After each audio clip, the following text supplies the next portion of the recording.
online broadcast network, AfterBuzz TV. Over 20 million weekly downloads in over 150 countries, and your number one source for after-show entertainment.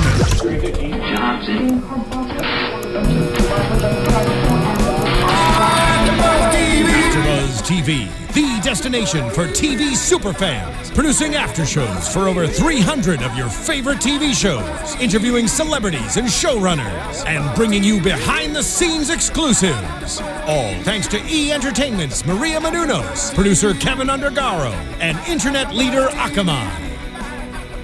Now, let the buzz begin!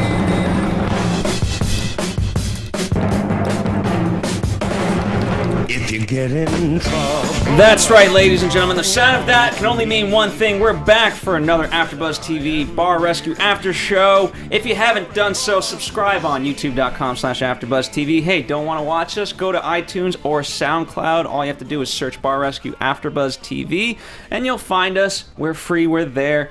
I have Roxy Stryer rejoining me by popular demand tonight. So good they wanted me back?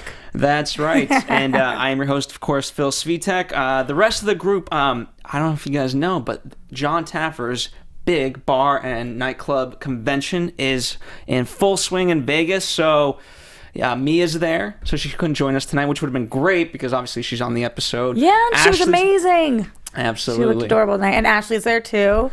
Ashley's there. Obviously, John Taffer's there.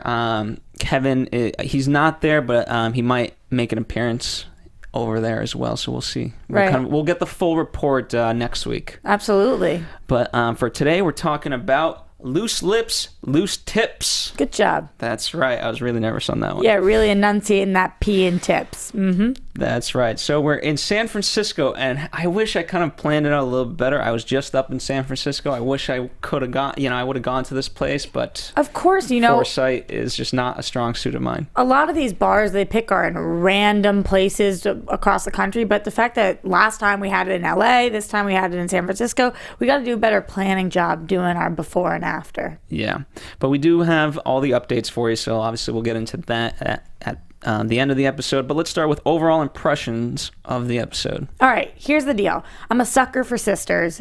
Anybody who knows me knows I'm obsessed with my little sister. I loved watching their relationship grow on screen tonight. The four of them I thought were really endearing. I wanted to see them win. As opposed to sometimes I'm watching the episodes and I'm like, oh, you guys seem so obnoxious. I don't know how I feel about you guys being successful. Here I was like, I want you to kick butt. John, you go in there. You do what you need to do. And what I thought originally was going to happen ended up not happening. And which you talked about Marissa. Yeah. Her really taking over. Yeah. Absolutely. So I was surprised. There was kind of a twist there. I thought it was really cool. And they did a great job, and I definitely would have gone to this gastropub.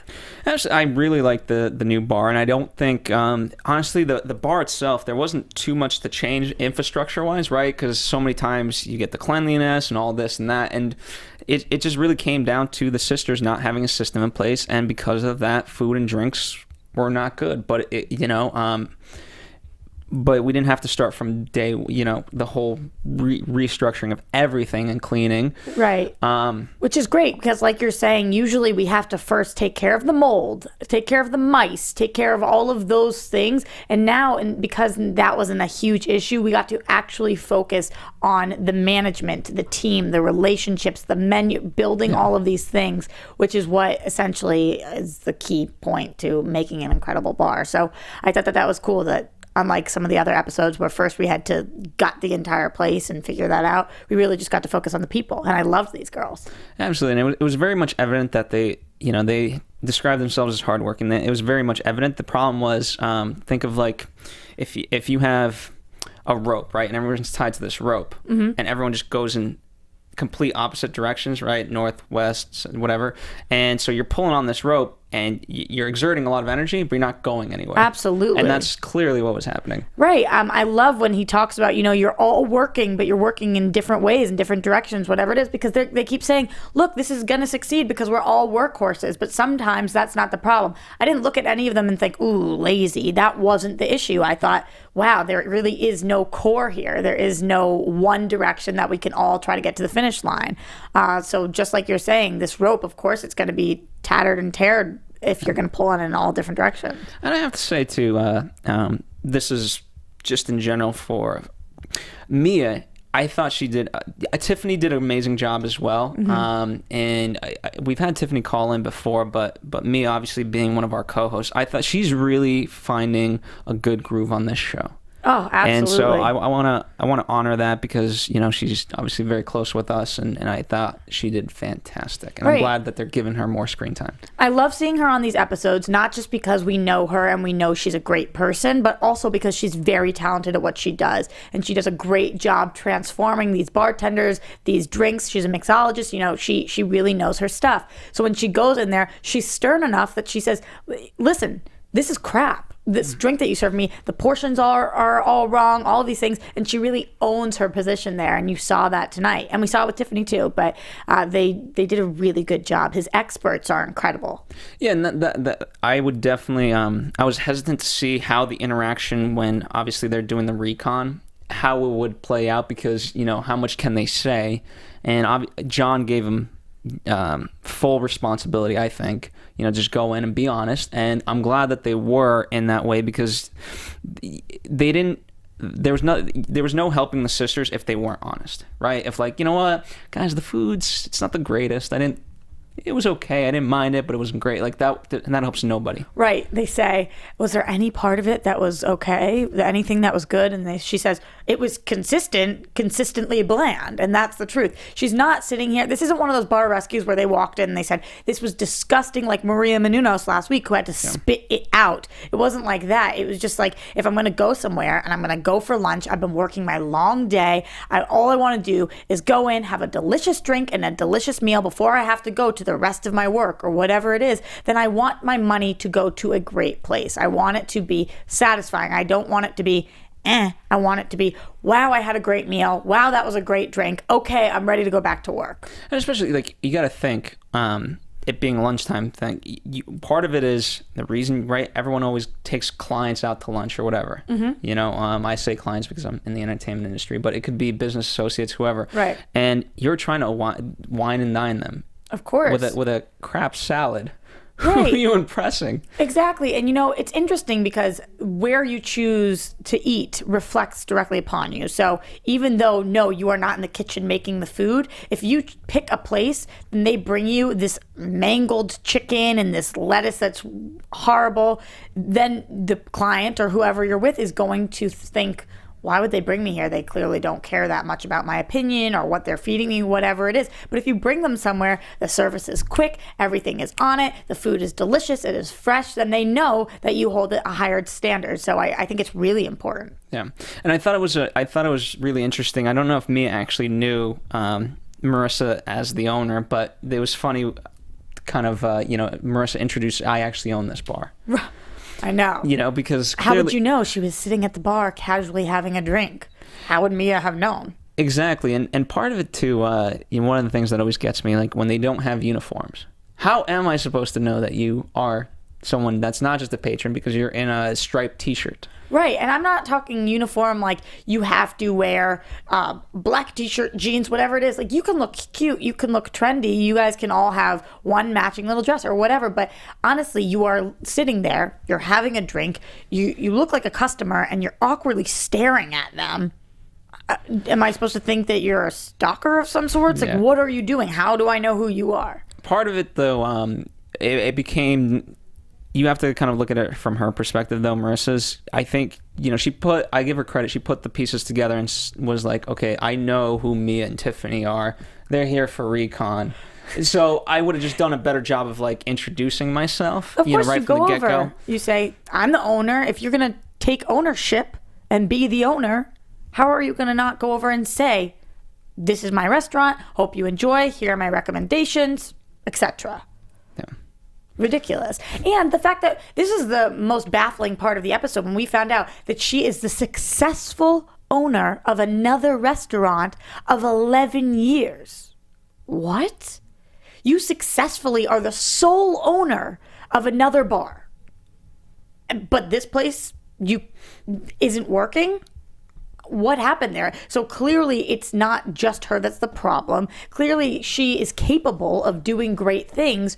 So why is this place so miserably failing? And we are talking about miserably failing. $6,000 loss a month and $600,000 in debt. 9 months. In 9 months. That is miserably failing. That is not just, maybe we'll make it up next quarter. That is like, if we keep going in this direction, we're not going to be able to send our kids to school. We're not going to be able to buy the things that we need to buy. We're not going to be able to have roofs over our heads. And now, it was a very successful bar to begin with overall, right? And so all you had to really do is just kind of, at the very least just maintain that, right? And you wouldn't be operating at a loss. And obviously, because my number one thing, I would have, from the get-go, as I'm thinking about this, I would have taken the staff, because they had people who worked there before, and I would have been like, okay guys, how did you guys do it, what was working, and what would you guys like to see improved? Absolutely. And, that's because they talked about like the whole democracy, and majority rules for the sisters, but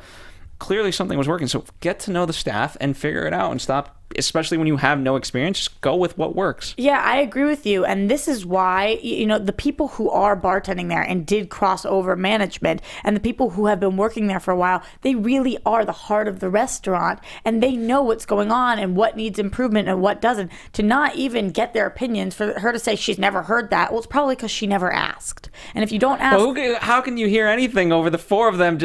We had the subtitles going. I was listening. There was nothing... We were rewinding. Yeah. And I know that this is how sisters actually talk. And it's like a foreign frickin' language to try to hear what these sisters are saying. You can't decipher it. But that's also the problem in going into business with your family. Here's the thing. If the four of them are in business together and they all fail, then who's going to pick them up when they fail? So if they lose all their money and they lose everything they have, it's not like they can call their sister and say, hey, I'm struggling, I need a place to go. Then they all sink together. So instead of arguing about this business, they need to find a way to work together so that they can all rise. Because if one of them fails, they all fail.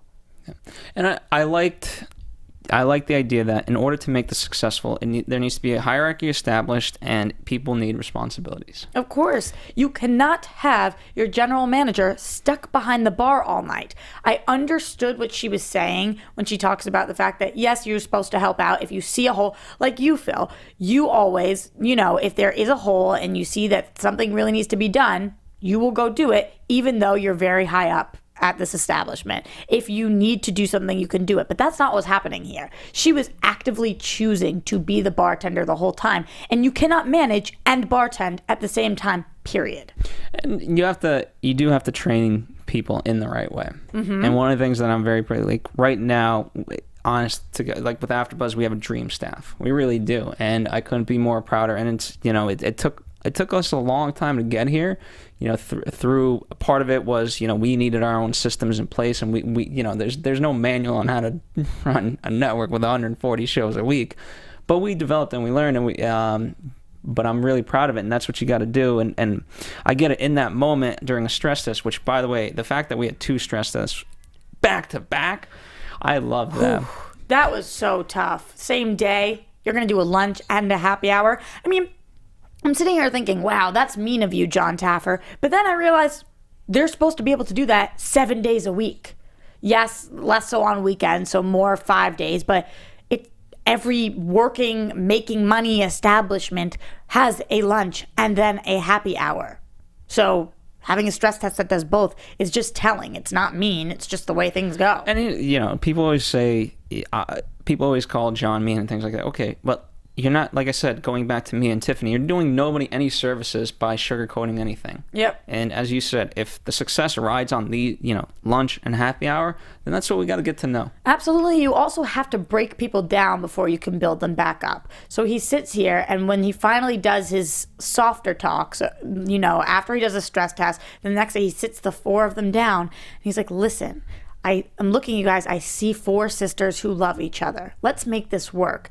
It really bands them together. They've already been through hell and back, and now they're here. They're exhausted, and they just are like, we need change. That's what we want. They needed to accept the fact that they are failures, right? And because every single one of them always had an excuse. Right. And, even the second stress test where I really thought Marissa would shine. I thought it would work. But the irony is, obviously it didn't, and so it needed to be proved to her that she cannot manage this bar. Right. But obviously Danielle stepped up in the right ways, and she took charge, and she did a really great job. And so now we've established, stuff for the future that we can go off of. But so there's that positive light, but also knowing that, hey, you know what? We're done arguing. Absolutely. Because clearly because they fought as much as they could against John, but once you just see that, okay, clearly it's just not working, then you're like, okay, I'm ready to listen. Right. There were two really strong personalities, and that would be Marissa and Danielle, the oldest and the youngest.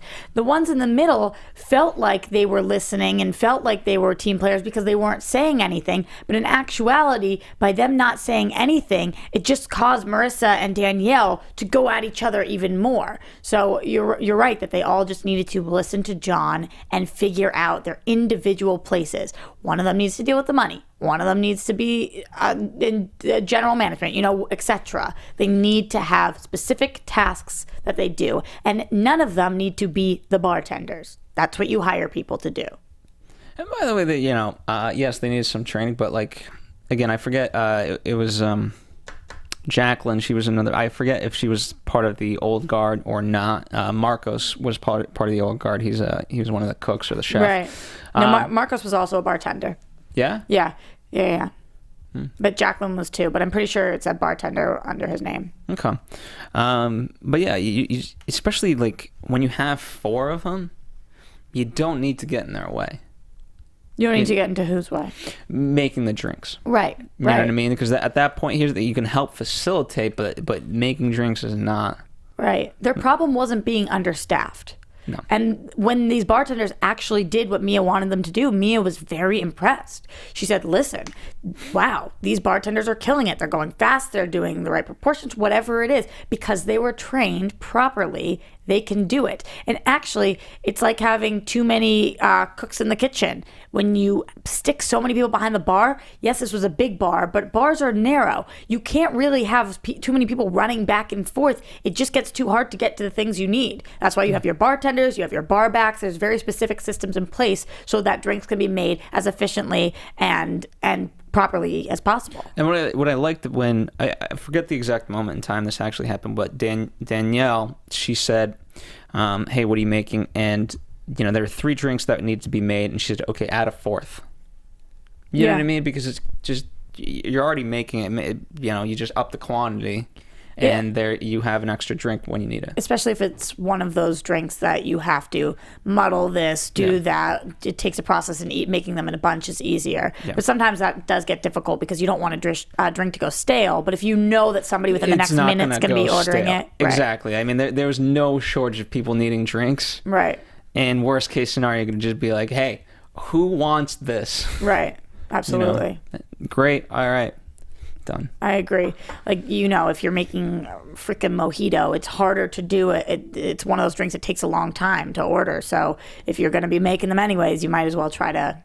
Which it's all kind of blurring, but when I think this was during the first stress test. They were making drinks, not finishing drinks, and just starting on others.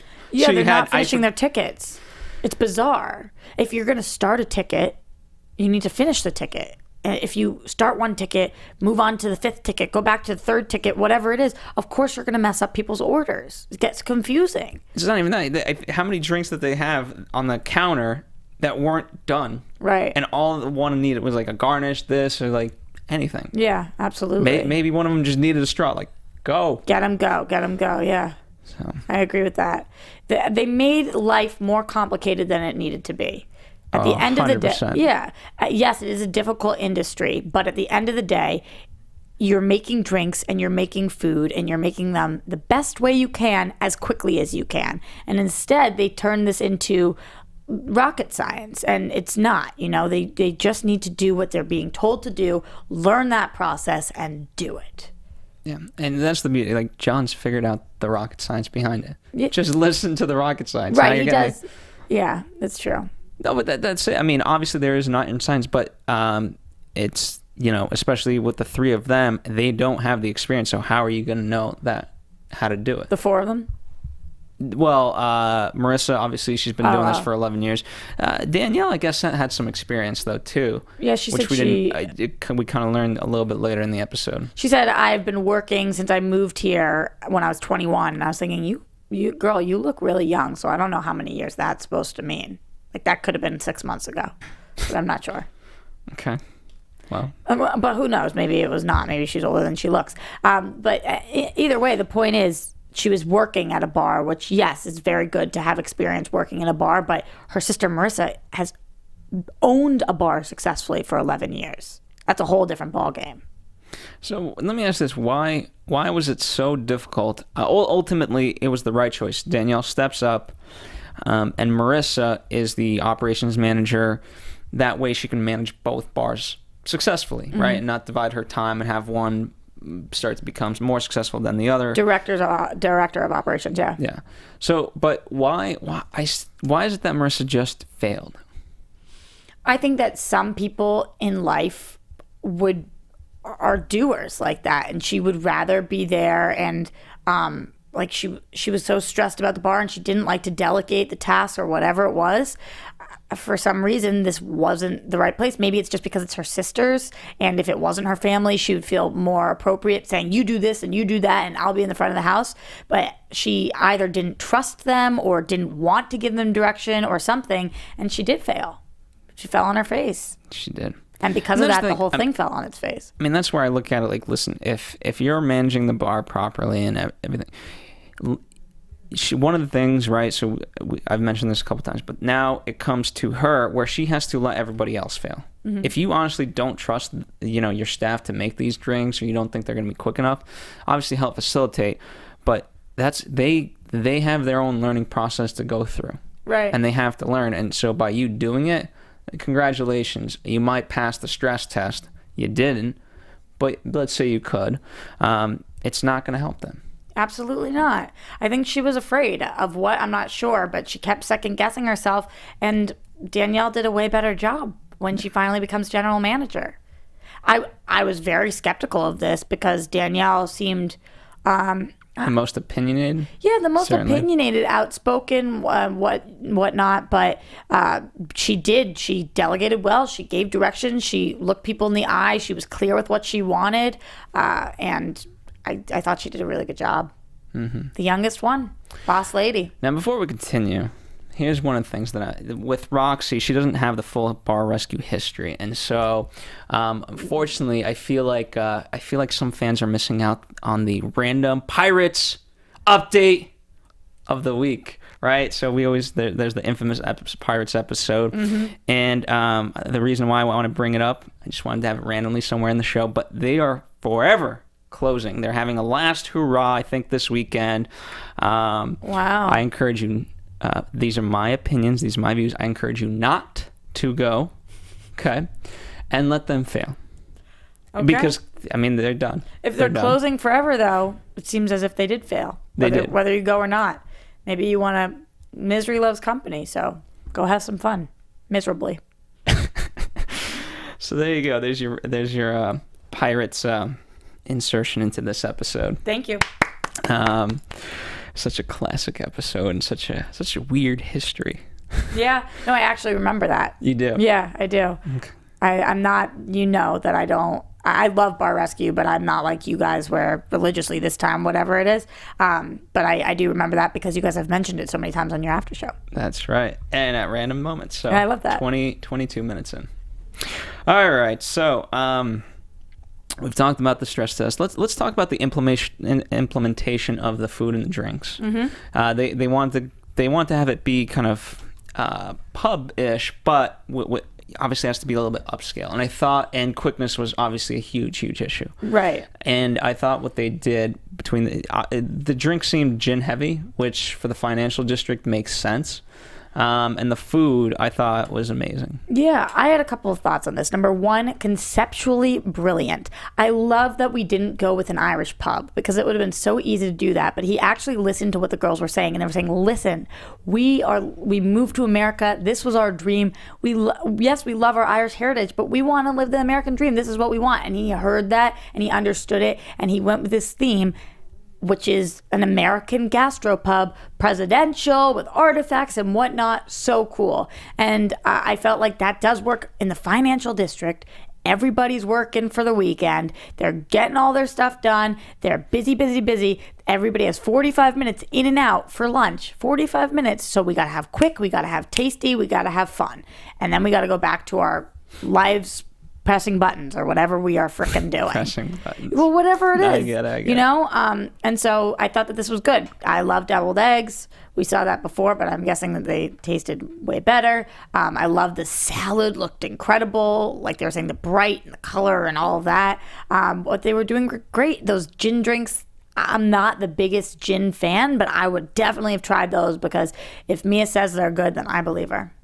And I loved the titles on them that they brought in the presidents and whatnot. It was really cool. Yeah, obviously it matched very much with the theme. Right.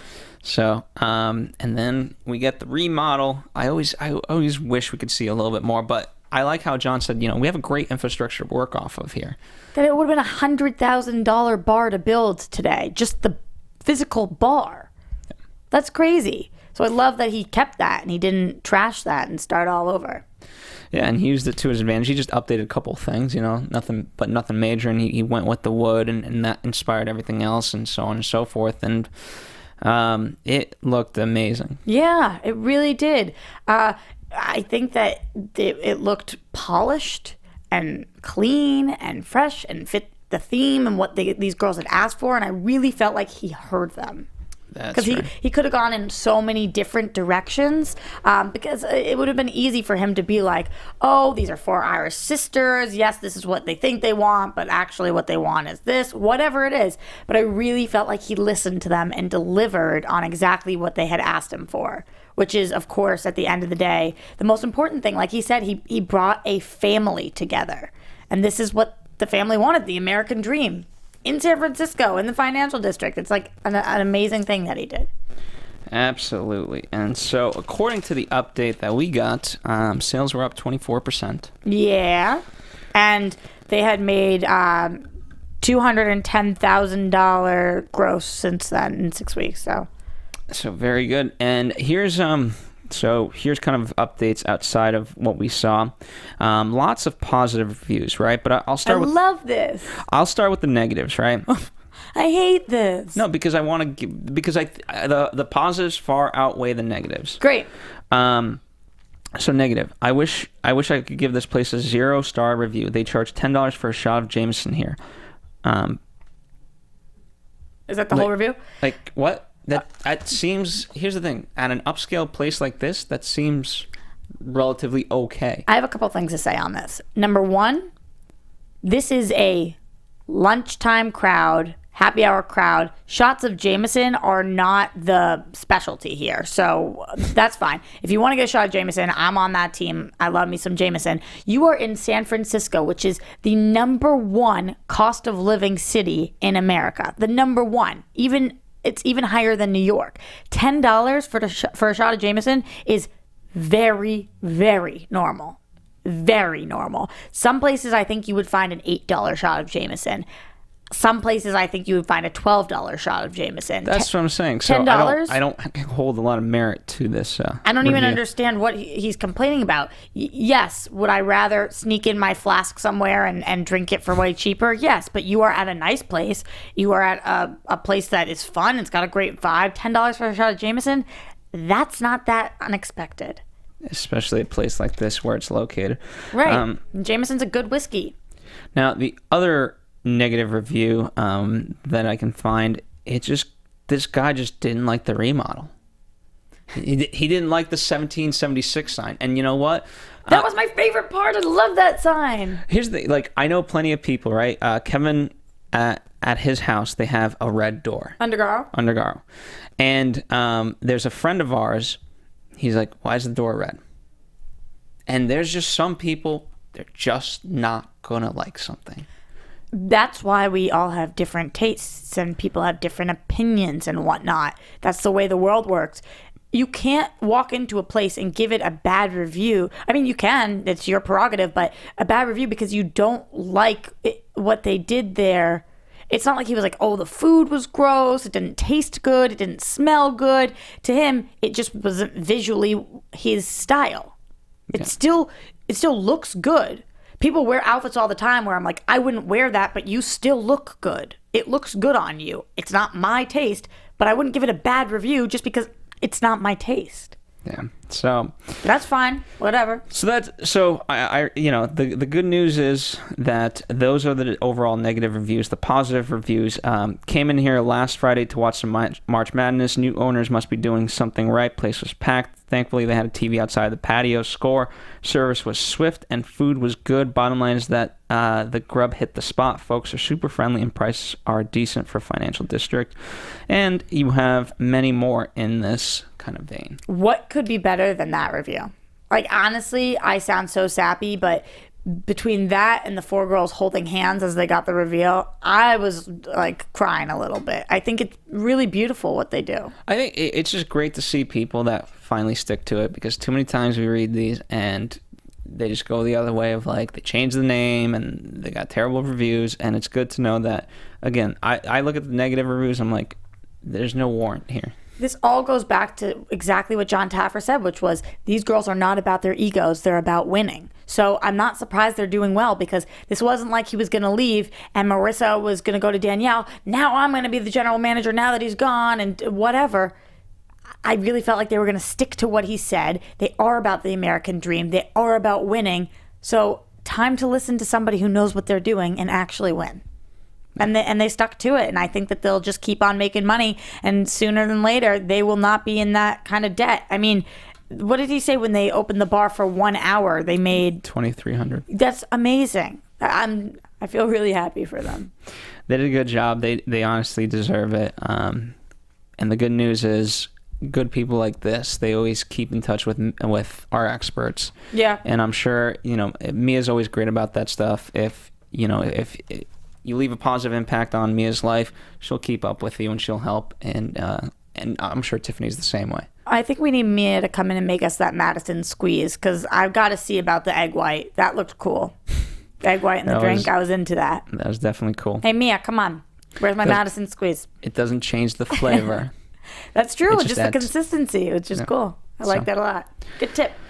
There you have it, folks. Another episode of Bar Rescue in the books. Of course, we'll be back next week with another episode. In the meantime, Roxy Stryer, where can your newfound Bar Rescue fans enjoy talking with you? You guys can find me everywhere at Roxy Stryer.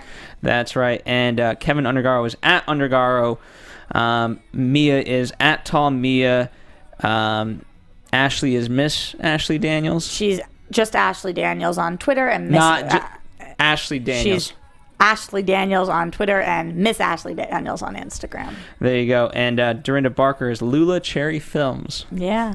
So there you have it. Thank you guys for joining us. We'll see you next week. From executive producers Maria Menounos, Kevin Undergaro, Phil Svitek, and the entire AfterBuzz TV staff, we would like to thank you for listening to the AfterBuzz TV network. To watch or listen to other after shows and post comments or questions, be sure to visit AfterBuzzTV.com. I'm Sir Richard Wentworth, and this has been a presentation of AfterBuzz TV. Buzz you later. The views expressed herein are those of the hosts only and do not necessarily reflect the views of AfterBuzz TV or its owners or principals.